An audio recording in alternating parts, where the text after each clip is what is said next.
Hello, welcome back to the channel. Thank you for joining me in another of my wonderful and amazing interviews. Now, today I want to ask this question. Are we identifying with a false image of ourselves? I know very often you look in the mirror and you see yourself back, but is that the real you? And what does that mean? Well, today I want to explore a little bit of this. I want to find out what a base stress reduction is, if I've written that down. I may not have written that correctly on my notes, but my guest today is Jerry Mack, a facilitator of IBSR, Inquiry Based Stress Reduction, I've written down. And he's also a former musician. Jerry, welcome to the show. Did I get that right? I sometimes I can't even read my notes. I scribble them down too quickly. So IBSR, could you just explain what that is and what does that mean? Yeah, inquiry-based stress reduction.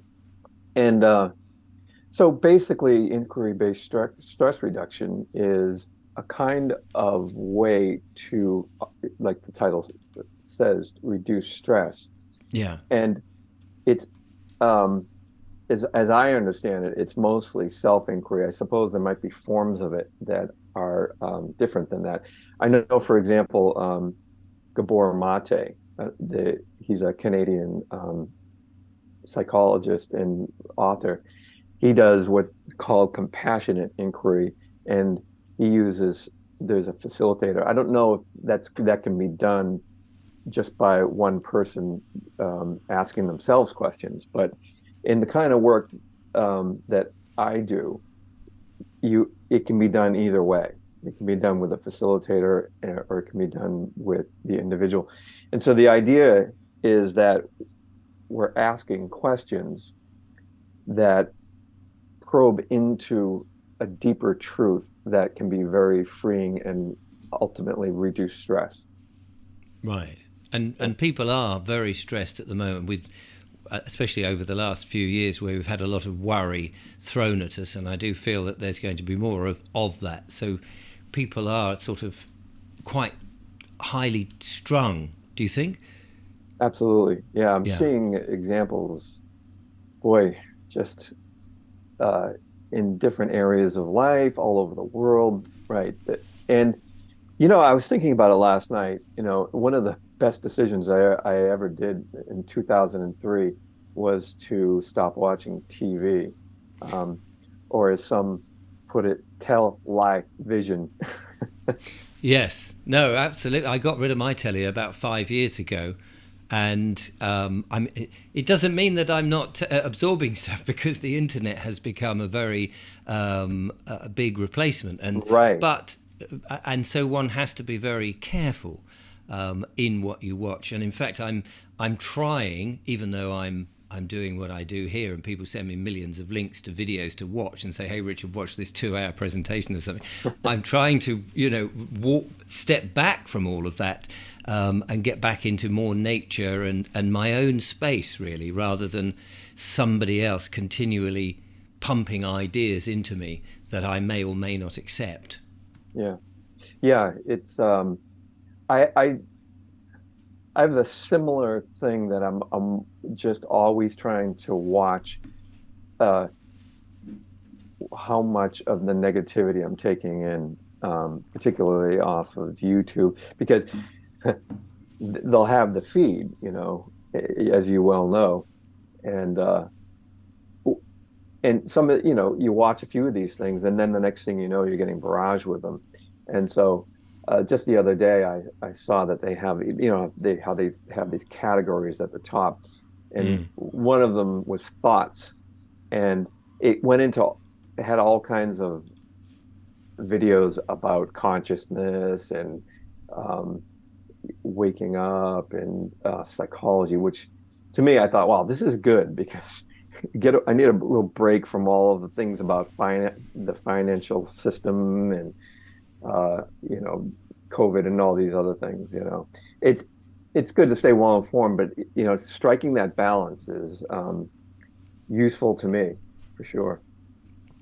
And people struggle with that because of the way the algorithm, as you just alluded to, is pumping out more of what it thinks you're interested in. Yeah, and you may not really be interested in it, but we all get absorbed into some of this stuff, yeah, absolutely. which adds to the stress.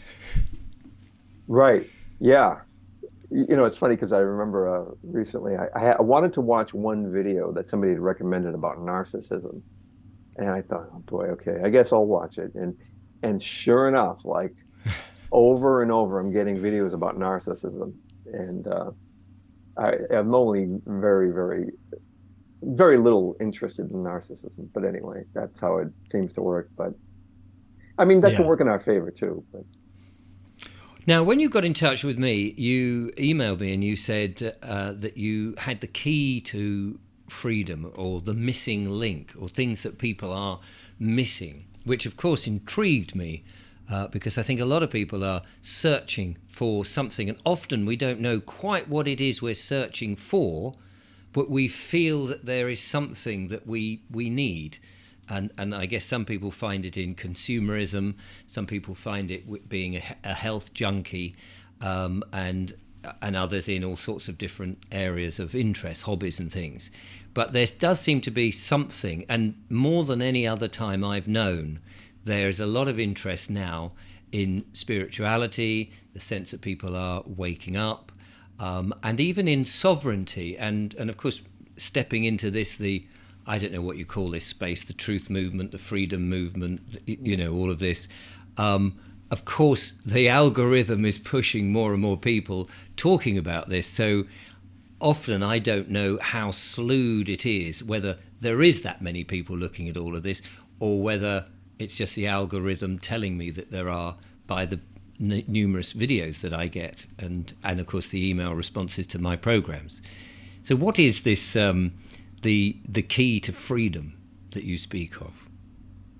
you reminded me of something that I just want to sneak in here before I describe it, which is, Do. you mentioned you don't know how many people are interested in the freedom or the truth movement, and there's a um, there's a chain of bookstores here called Barnes and Noble, Right. and a lot of years ago, probably in the early 2000s, I remember going to the bookstore, and it's a really big place, and I wanted to look into something I think it was about Gandhi or nonviolence or something like that. But it was in that spiritual section, and also right next to it was a cult, all these kind of things. And if I remember correctly, it was about three bookcases about, I don't know, about this wide, and maybe three and a half that were covering this topic. And as I say, it's a very umbrella kind of category, but it was definitely spirituality and maybe mysticism, that kind of thing.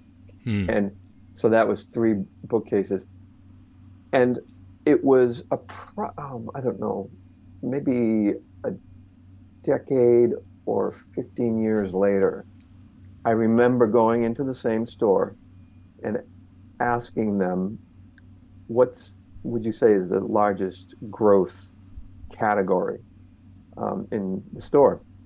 And they said that it was kind of a tie between sports and spirituality.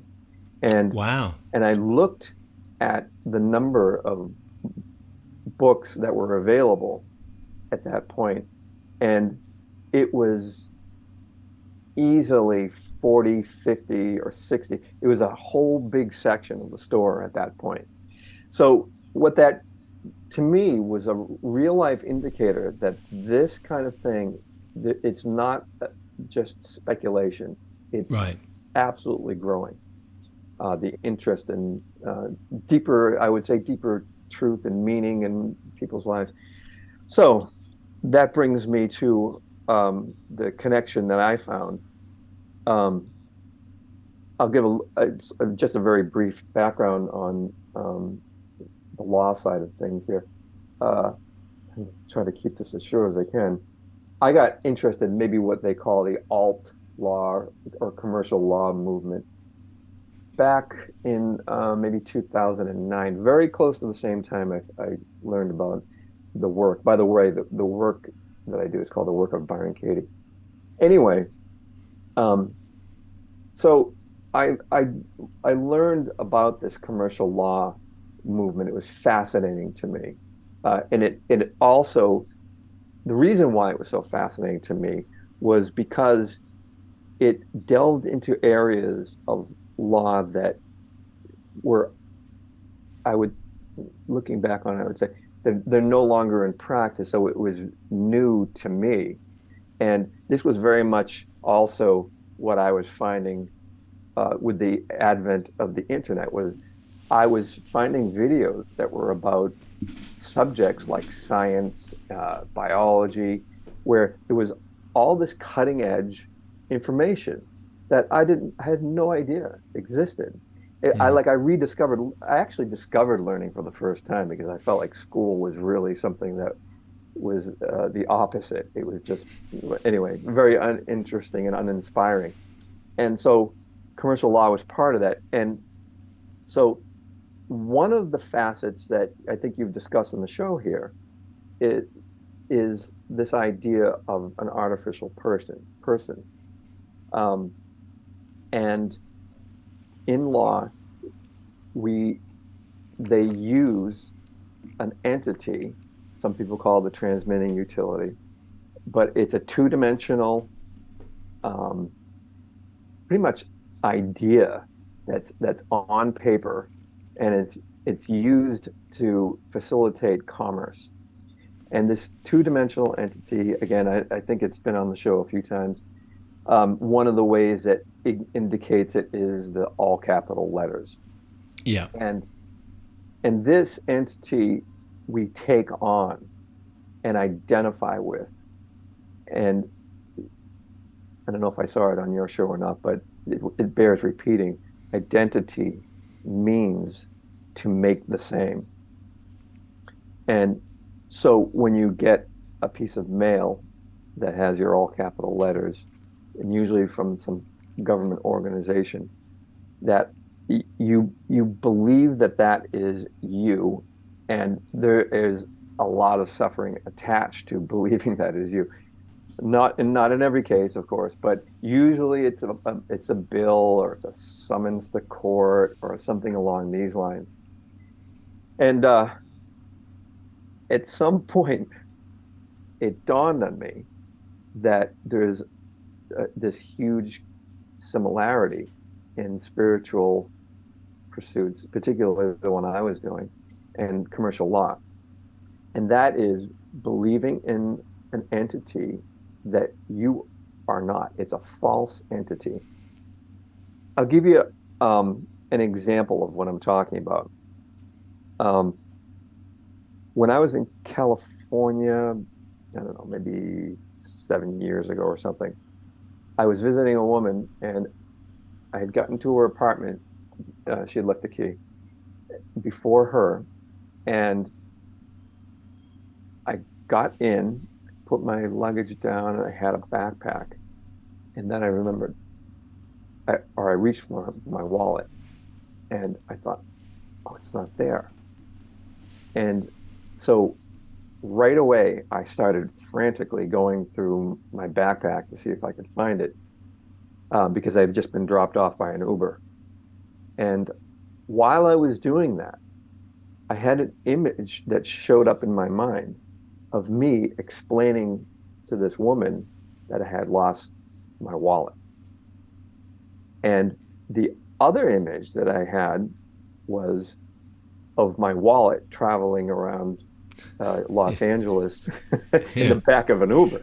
Right. And, and of course, that second image there, I don't remember specifically seeing it, but it's inferring an image of me without my wallet.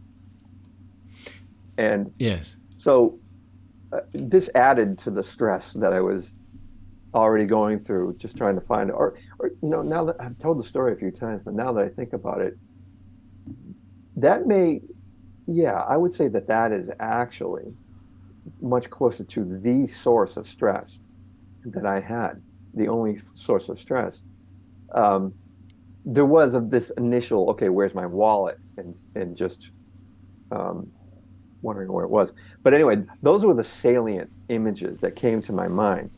Mm. And because I was doing this work, I noticed those images while I was doing it.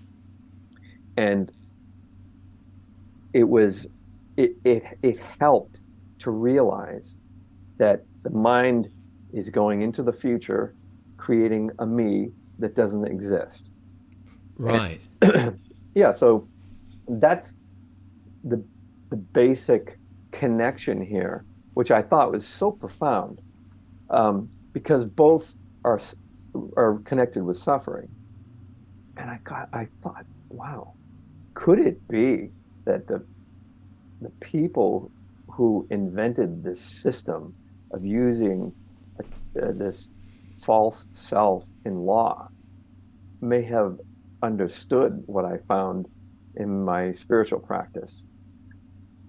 So that's the main thing. And as we were saying earlier, um, I don't know if you want me to go on. Um, Well, yeah. I mean, I'm as you're talking, it's making me realise the differences or the similarity. In fact, not so much the differences at all, but you've got your legal fiction, which is, as you said, your capitalised name, which we all think refers to us, and we just identify with it, as you said. And so when the bill comes in, we go, "Oh, that's me," and or if it's a summons, I have to appear in court, even though this is, not really you because you're a living being or a spiritual being. And then you've got that difference between the spiritual you and the sort of the ego persona of you that has certain characteristics which you wear like an overcoat, but isn't you, if you yeah, see what I mean. So is that what you're saying? You're sort of saying that actually the legal system is so similar to the life system or the spiritual wearing of the pretend you, yeah. and that these people who sort of fashioned this could see that and effectively married a legal system or an unlawful system on that basis, and knew that people would just acquiesce to it because it's so similar to their experience. Well, yeah, this is what I'm wondering about, whether or not they actually saw that. You know, Mm. when it comes to the legal system, I was also, while you were talking, I was thinking about the license. You've got your picture on it, or at least we do here. Mm. Um, and so even there, if somebody, you know, has a picture of you and says, "Is that you?" and you say yes, if you stop and really think about it, you're not this flat picture made out of plastic, Right. you know? Yeah. And it's like, well, actually, no, I'm not that. And people might say, oh, well, of course we know that that's not, but there's a point at which you become attached to or um, very much convinced uh, that it's you. And what I'm thinking of here that pops into my mind sometimes when I describe this to people is, at Starbucks, they'll sometimes ask you your name, you Mm. know, and they create your order and they'll say, Americano, grande Americano. And I remember one time I said, that's me. I thought, I'm not a grande Americano, Yeah. you know? Yeah. Yeah, Instead of and that's mine, that's my order, that's me, yeah. yeah, it's the same habit of mind that we say it and we know, like, if we were asked about it, like, but the thing is we forget, and Yeah. we get very much attached to these images. And so this practice that I'm involved in is about just noticing the difference, and it's like to bring back that memory, excuse me. And the way that it's done is through 4 questions and what are called turnarounds. Um, I believe the 12 step program also does turnarounds. But anyway, in this case, um, it involves isolating a stressful thought. And it could be the government is going to put me in jail, maybe something like that. Um, Mm. and the beauty of this, it can be done about absolutely anything that is stressful. And it could be, um, for example, Richard was rude to me during the interview, which of course we know would never happen. Oh, absolutely. I try not to. I do try. Yeah. And so just to give a quick little insight or a little Mm. demonstration of how the work might work is if say I did have that thought, Richard was rude to me. Mm. What I would do is I would take that thought and I would find the situation, which would be just me sitting in my chair. Um, you, it's late morning here, and I um, I anchor in that situation while I'm doing this work for the entire time. So I'll take that thought, I'll write it down, and there could be a bunch of other thoughts. You can actually do a full worksheet, um, but I'll write down the work. Richard was rude to me, and so the main thing about this work is it's meditation, and that can be easy to forget, especially if you're working with somebody, it can turn into conversation. But anyway, the first question would be just a simple, is that true? He was rude to me. Right. And that's what I would do. I would look for if you said something or made a face, like that would be the trigger moment.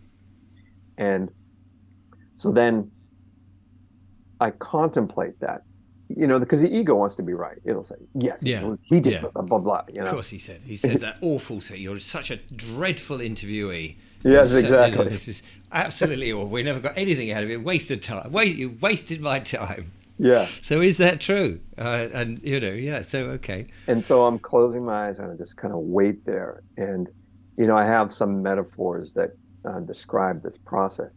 But, maybe I'll just go into this a little bit because I think it's really instructive.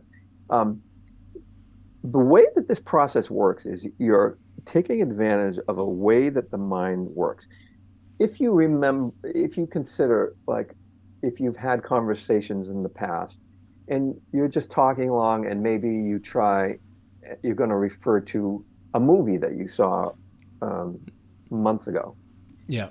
And for some reason, the name of the movie isn't coming to you. Mm. And you find that, or at least I've found, the more I try and mentally apprehend this name of the movie, it goes away. Yeah. And then you may find that that night or later in the day, maybe when you're falling off to Yeah. sleep, the thought that the movie comes to you, the title Yeah. comes later. Well, that is really what we're doing in this work. We're kind of doing epiphanies on purpose, is the way I like to put it. And Right. and so when we're considering is it true, we're giving no a fair chance because if I'm, attached to this thought about people being rude, it may take a little while. And so what can happen, especially if you're really patient and you trust the process, you see something that you didn't see before. You know, I may notice that what you said was actually not rude, but it's something in the past that I had associated with being rude was something, maybe a tone of voice, maybe a word you used. Um, and so I might find a no in that. Mm. So, anyway, just to kind of push on through the process here. Um, the second question, if I get a yes for question one, is can I absolutely know it's true? To kind of give you one more shot at it, kind of thing. Yeah. And so it's pretty much the same thing. I'm just meditating and waiting there. So number three, the question is, how do I react when I believe that thought? And so there's a number of sub questions, which I won't go into, but it's basically taking an inventory of how I respond, or actually how I react when I'm believing you're rude. And you can see that if I'm believing you're rude, that very likely I'm going to be acting rude myself. And and I take stock of, for example, like maybe my heartbeat goes up, or I get, sweaty, or uh, angry, all these different ways that the reactions can happen. So take a good look at that. Then I go to four. And question four is just asking the question, who would I be in that situation, that time and place, without that thought? And once I contemplate that, I've found that I don't react, that I'm actually quite calm. I'm understanding. I might even be compassionate if I notice that there's something you said earlier that would indicate you were going through some difficulty. And oh, by the way, in question three, I may notice an image flicker into my mind of me either being um, disrespected in the past, or I may Right. see, or I may see an image of the future of you doing it again. And So that, so if we were meeting more frequently, like a boss or a colleague at work that you would see regularly, the exactly. thought that they would carry on that activity or trait or whatever it was. Yeah. And that is one of the sub questions of three. What images of the past and future do you see? And so, anyway, so that's three. And then four is, who would you be without the thought? Then you get to the turnarounds. And there are generally three types: the opposite, to the self, and to the other. So the opposite would be, Richard was not rude to me. Mm. And and I and what I do is I look for proofs the same way I was doing, I was looking for the evidence in question one. And and then the second turnaround would be, I was this would be the turnaround to the other. I was rude to Richard. And as I say in three, I'd probably find those reactions in one way or another. Sometimes it can be subtle. It could be me not talking so much, or, just having this kind of attitude when I speak, Mm. but there's always a way that it's lived out when you believe the stressful thought.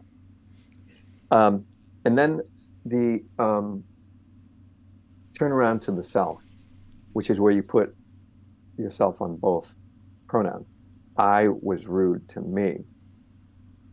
And I might find, like, as a proof of that, it's like, wow, in believing this about you, I, for however long I believed it, I took away my friend Richard, you know, and that that feels wrong inside. It feels this is one of the insights that I had. I discovered in doing the work that, there's always a lot of debate of right and wrong in the external world. But what I discovered is the only right or wrong that really matters to me is what feels wrong or right internally.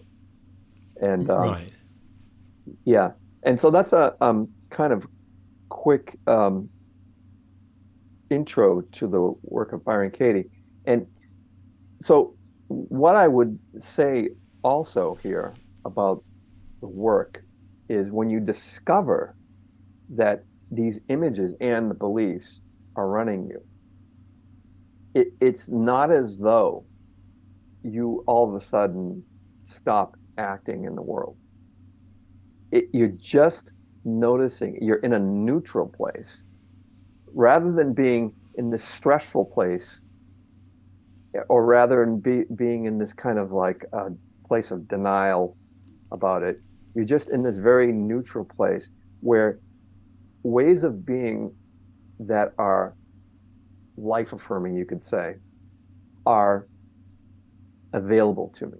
For example, like what I had said earlier, maybe if I saw something about you that was bothering you, like, I stay connected to people, whereas otherwise I'm disconnected. I'm not able to act in an appropriate way that's okay with me.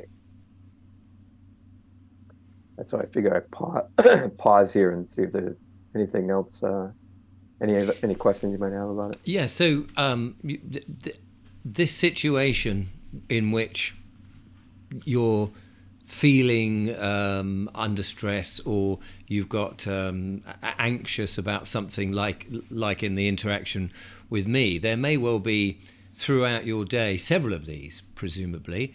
As you might see your boss and he's just given you a bollocking for something that you didn't get on time, and he's like, oh yeah, and maybe you felt that came over in a rude way rather than a professional way because he was stressed by something, and it always seems like there's a chain.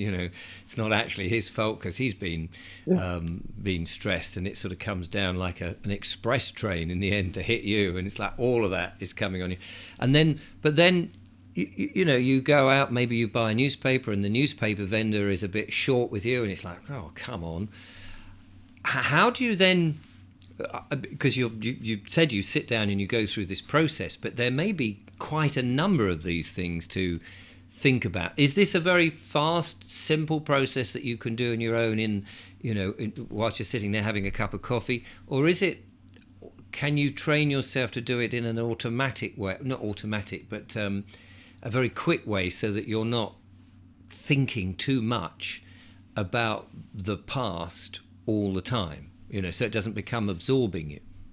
Right. The longer you do it, you can get to a point where this kind of thing can run pretty quickly. I find myself going to turnarounds or to is it true pretty quite frequently in my own mind. So Is that that's almost like in real time? yeah, yeah.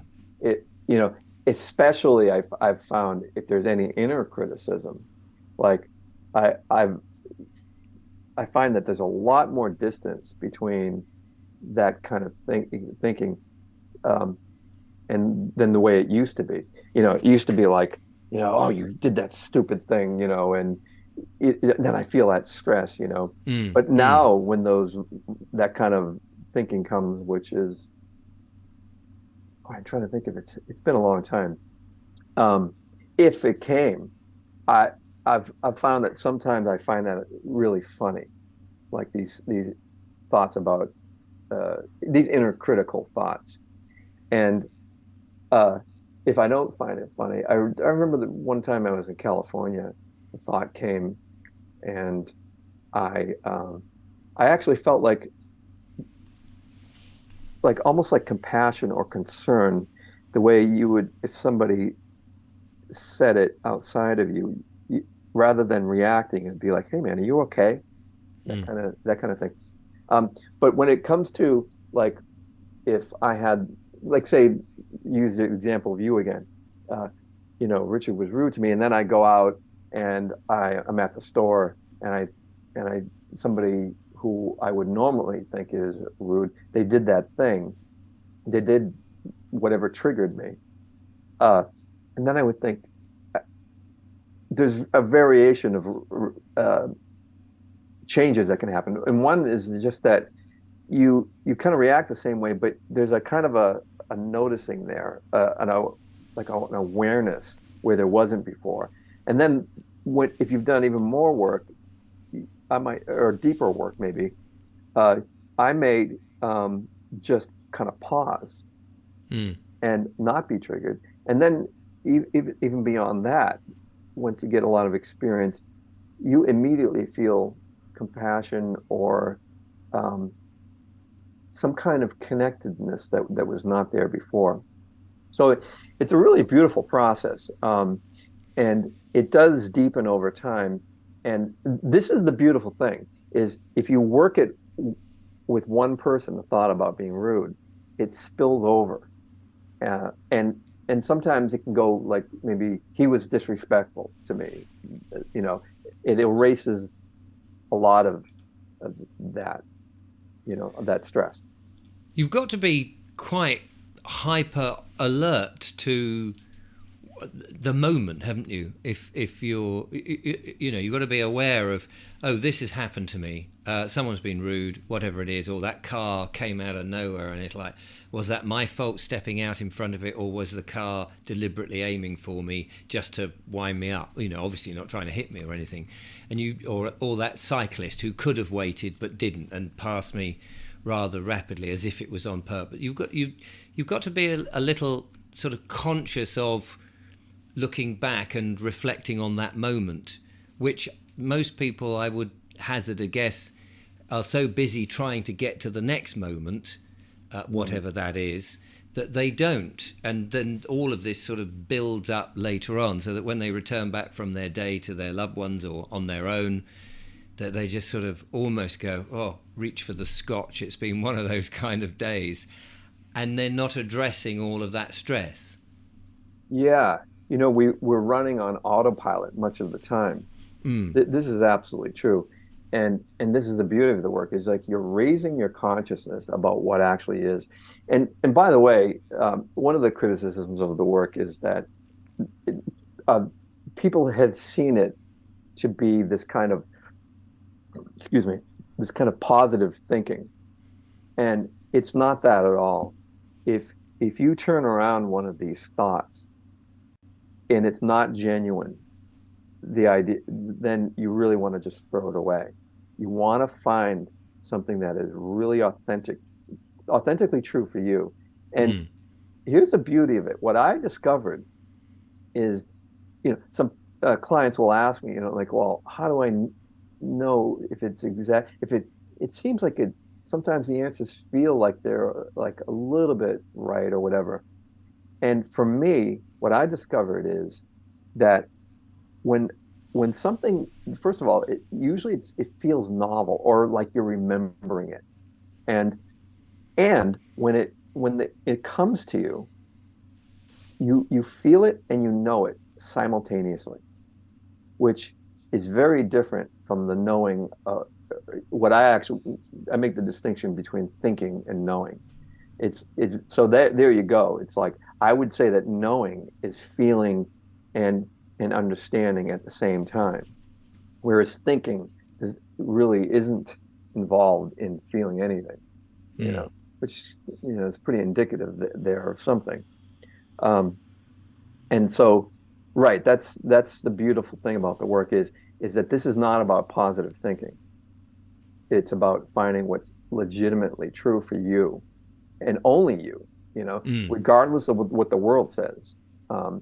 Somebody might agree, oh yeah, Richard was rude. You see how he said that thing, and but I'm never going to get any peace from what other people say.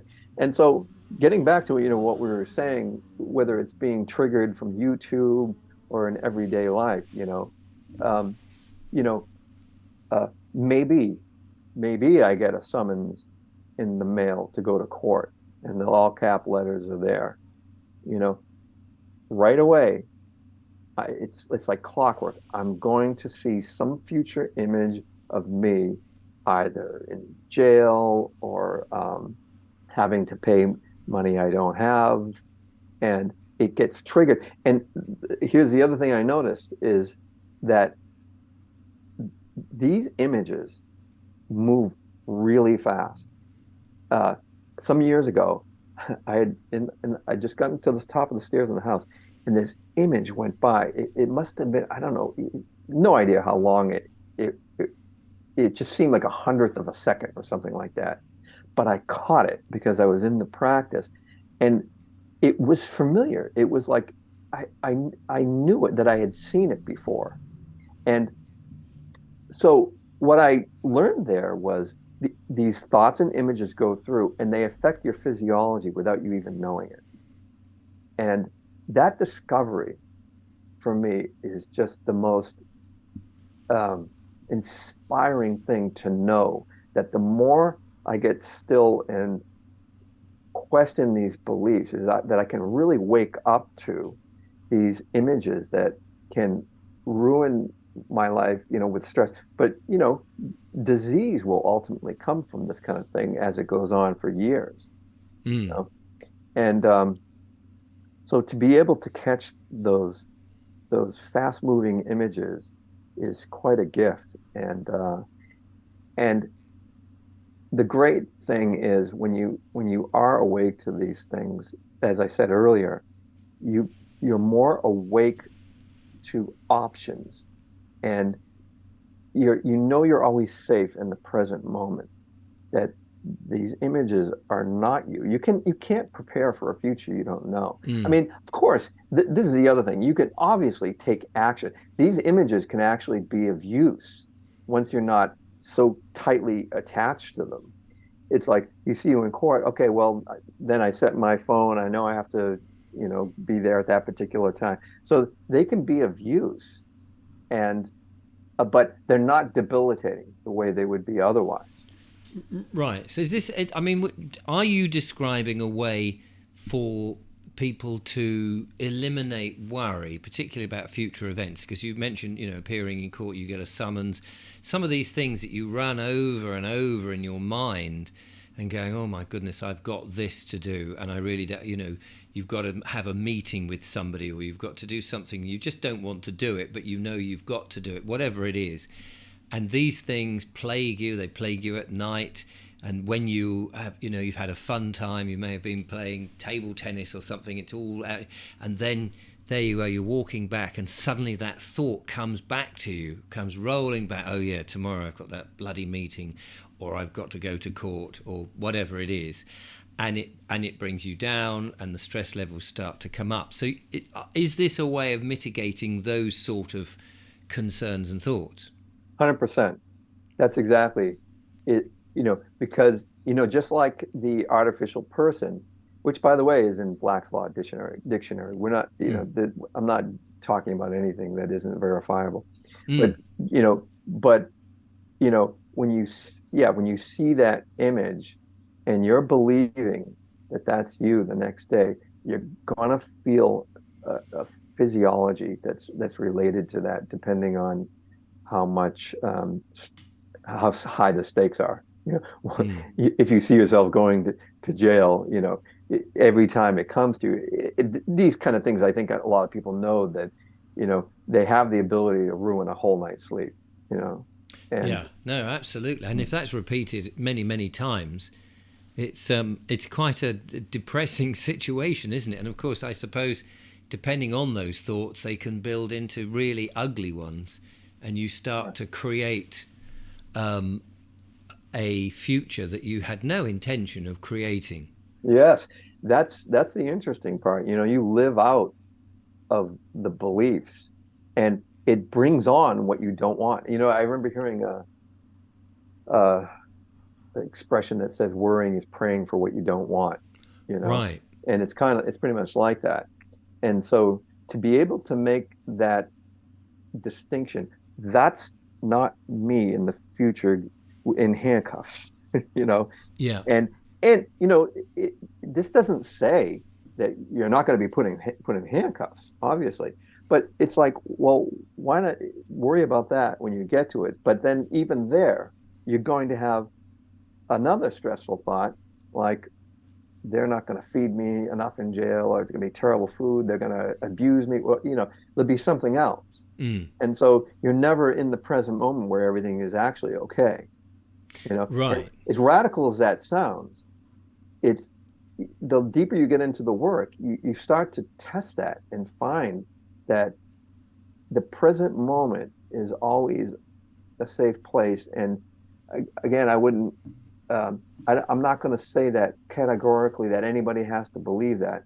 It's just something that the more I do the work, the closer to that understanding I get. So this is very similar to, and I can never pronounce his first name, The Power of Now by Eckhart Tolle, or whatever his Eckhart name is. Tolle. Yeah. Yeah. Yeah. In which he says, when situations are tough or whatever, you can observe them. If you're in pain, you observe the pain. You don't have to feel the pain. You don't have to be there. You're sort of taking a step backwards and going, well, now's okay. And or if you're remembering something, then you're not, he says, you're not conscious. You've become unconscious because you're actually stepping into the past or in the future. And it's very tricky to sort of continually stay in the present moment, because the present moment is always okay. And Yeah. when things, if things are really grim, you've either got the choice of getting out of that grimness, or sort of observing it through not being the fake version of you that you think you are in that moment. And it's quite profound and very difficult. I mean, if somebody's sticking pins into your feet or even tickling you, it's very difficult to sort of step out of that and just go, I'm observing myself being tickled. I've tried that, and in the end, it's a bit overwhelming. But worrying about things that have yet to happen, or worrying about those things in the past, I mean, basically he's saying it's unnecessary, but you're putting forward some tools to help you eradicate those thoughts much easier, This is or exact. more easily. This is exactly it. Oh, and by the way, Eckhart Tolle is friends with Byron Katie, the woman who developed the work. Well, I wouldn't say developed; it just came to her. Mm. Um, but that's exactly right. That it's the way there. Because I actually read Eckhart Tolle before I found the work of Byron Katie, and what I was looking for was, okay, everybody's got these amazing descriptions of what is going on here.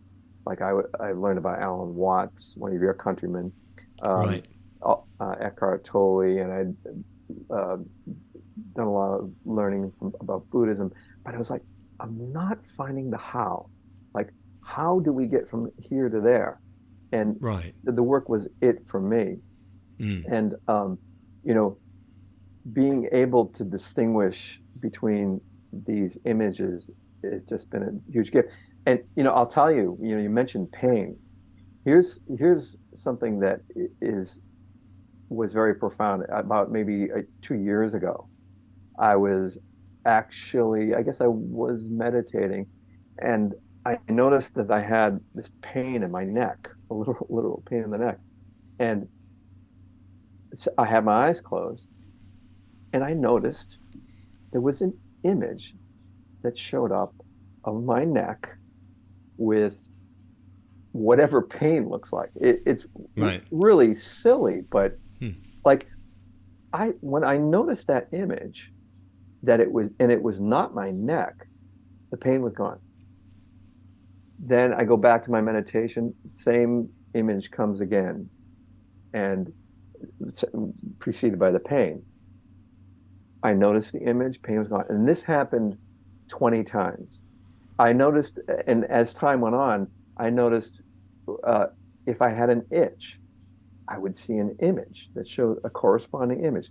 So the ego is creating these images in our mind 24/7, and we're not even catching it. This happened with hunger. This happened with even having to go to the bathroom or to the loo. Is that what you say in England? Yeah, we do. Um, so I One noticed. one of many expressions Okay, yeah, to go to the loo, to empty the bladder. yeah. And so I noticed with every single bodily sensation. Now, granted, these are examples of mild pain or discomfort. Mm. So I'm not claiming that, if somebody cut off my hand, I wouldn't experience a lot of pain. But I will say this, I just went to the dentist a couple days ago when I'm having some problems with teeth. And the woman said, uh, the hygienist said to me, she goes, "Oh, you had this problem here." And she goes, "I'm very impressed. You didn't seem to care at all." And I didn't know what she was talking about.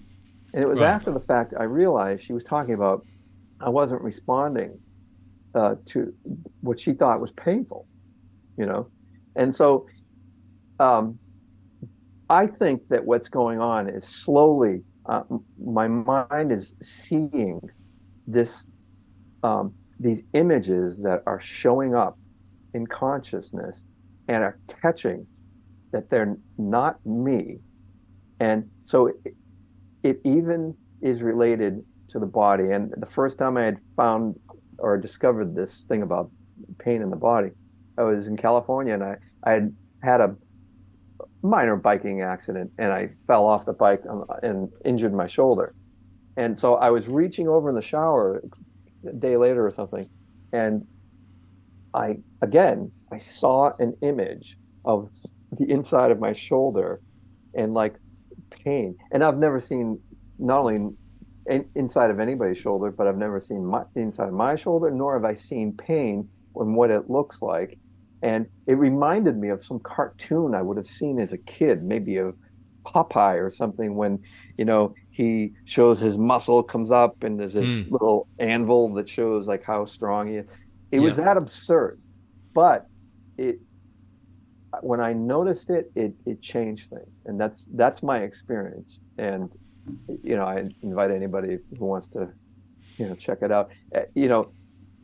I'm not saying everybody's experience will be the same, but this work has really brought about some huge changes for me. I've been able to navigate a divorce and come out the very best of friends at the end. And that was a huge gift for me. And even the relationship after that ended, I'm still very good friends with my ex-girlfriend.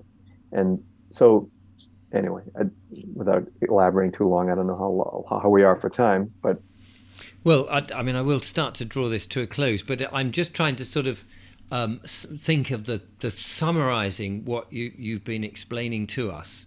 mhm. Um, and it is very much this I suppose this the spirituality of the experience that we have, that we feel very much part of, actually we can step back from and realize, like with the legal fiction, the paper version that the law or the legal system has created for us, that we identify with and think is. So when it says there's a court case, or it's going to be damaged by a bill of a lot of money you didn't expect, this you're identifying, oh my goodness, I've got to pay this, I didn't expect that wasn't on the plan. Same as if someone is rude to you, that it was unexpected, and we're in this sort of being very physical, very ego, going, oh, you've just been rude to me, and fighting back, when actually there is this stepping away from that and realizing, actually, I can look at that. Was he rude? Was he not rude? Was that bill actually, maybe if I had driven a little safer, I wouldn't have got the ticket in the first place, and or if I hadn't have done this, that may have happened. Or actually, no, I was perfectly within my rights, and yeah, I'm happy for this to go to court because I can plead my case. Thank you very much. So that we can step away from some of these things that are worrying us. We can prevent the unnecessary amount of pain and running certain scenarios in our head to stop us from sleeping. So in other words, we can carry on living without these things taking over us too much, that we're living in that constant repeating, oh, he was rude, that happened. And actually the moment's living on, we should be living that moment that we've moved on to. Does Yes. any of that make sense? Yeah, it makes a lot of sense. And as you were speaking, I was just noticing how there's kind of a double effect when it comes to something like the example we've been talking about of getting a summons to court. It's like if you're involved in this, the difference between the false self that shows up in the mind and the false self that shows up on the paper in front of you, you know. Mm, And mm. so that's like a double kind of gift or bonus or an extra bonus, as you could put it that way. Um, right. To be able to distinguish between those two is, um, I think it's a very profound connection, these two things. And as I was saying to you earlier, uh, when it comes to finding the truth rather than believing in these lies, um, there's that other connection where I was sharing with you that in the United States, I remember hearing some statistic that there's 6 million statutes, um, ordinances, um, codes that exist on the books. And this is very complicated and takes a lot of years to understand. Whereas actually, the law itself is very simple: do no harm. Hmm. You know, no bodily injury to anybody, not stealing, honoring your contracts, all these kind of things. It's very simple, you know. And that this is when doing the work and doing these turnarounds, and you find the proof for how the turnaround is actually true. If it's simple, you know you got it. Right. And if it's complicated, you're going into the legal system. You're going and you're making it more complicated and you don't have it. And Yeah.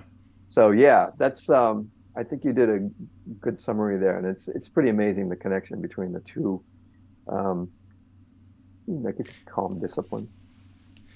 It will be interesting to see the comments from people and what they make of the conversation. Um, I'll be fascinated to read those Yeah. and see if people are adding and can shed more of their experience on exactly this, and whether there's a penny drop, one of those sort of moments where they go, oh yeah, I see what you're getting at, that people I find that all the time in this particular journey that I've been on the last 10 months, putting these videos out and talking to lots of different people. Everyone's got a somewhat different nuanced approach, even to things that seem to be very well established and that everybody knows. Everyone's bringing something new to the table, and that's what I've been particularly enjoying.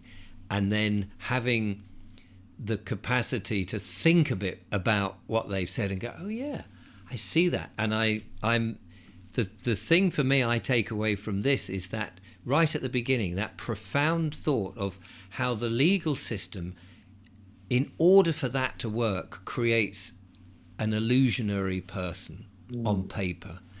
And that for us as spiritual beings, we also create that illusionary ego person that is us. And it's almost as if they're mirrors of Yeah. the same code, if you like. Yeah. It's like that thing, as within, so without. Yeah, Yeah. absolutely. So thank you so much, Jerry, for boggling my mind this afternoon and adding another piece to the jigsaw, and also giving us, a methodology to examine some of the stresses that we have, and maybe we're carrying it along with us. And if we go through that process of just asking those questions, is it really true? How will I Mm. respond? Just give us the very quick versions of the questions again, so we finish on those. Oh yeah, right. Um, is it true is number one. Number two, can you absolutely know it's true? Number three, how do you react when you believe that thought? And number four, who would you be without that thought? And then there's the turnarounds, the opposite to the other and to the self. And all of that can be found on thework.com. I'm one of the facilitators on that page. Thework.com. I'll put that in the description so people can go and have a little explore. Thank you so much for sharing those ideas and thoughts. It's been quite it's been very profound, actually. So I Yeah, shall very now welcome. go away and meditate on that as I go about my business. Jerry, All it's right. been a pleasure to talk to you. Thank you for making the time. It was so great.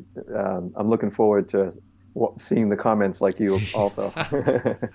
Well, I know there'll be a flurry of all sorts of different comments, which is what makes it an interesting space. Okay. Jerry, thank you so much. I Okay. will be back, of course, ladies and gentlemen, with more wonderful interviews and interviewees, and of course my monologues in the morning. So do follow, like, and subscribe as ever. But until then, bye bye from Jerry and myself. Bye bye.